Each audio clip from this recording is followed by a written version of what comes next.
Asynchronous programming refers to a non-blocking method of programming where a program's main thread is able to execute in parallel with other units of work, like I/O for example, which take place in the background.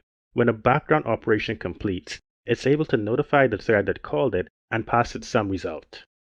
One of the main places we see asynchronous programming benefits is when our application's main thread handles the UI.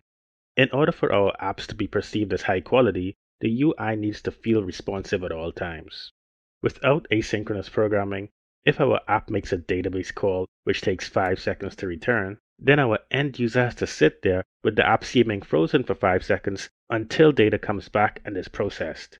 With asynchronous programming, the database call happens in the background and the end user is able to do other things with the app until the result is ready. Mostly, when we make asynchronous calls, we provide to them a callback function.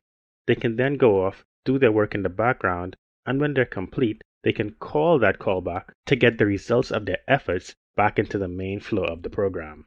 In JavaScript-based programs, one of the popular ways of doing this callback-based approach for making network calls is using AJAX.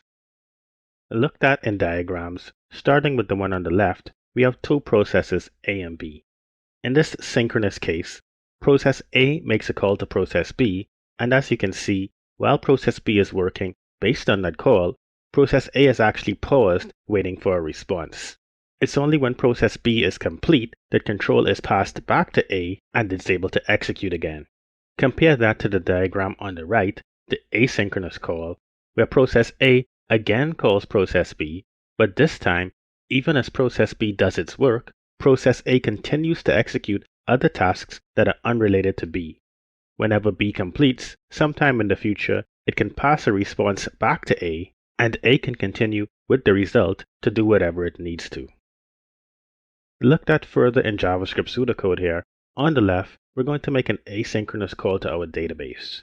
You can tell it's asynchronous because rather than store the result in a variable using the equal operator, when we make our database call, we pass to it a callback function that it can use to let us know when it's done.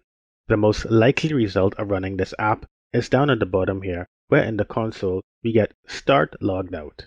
We then make the call, which takes some amount of time to complete, and once we make the call, the program pushes right on to the next line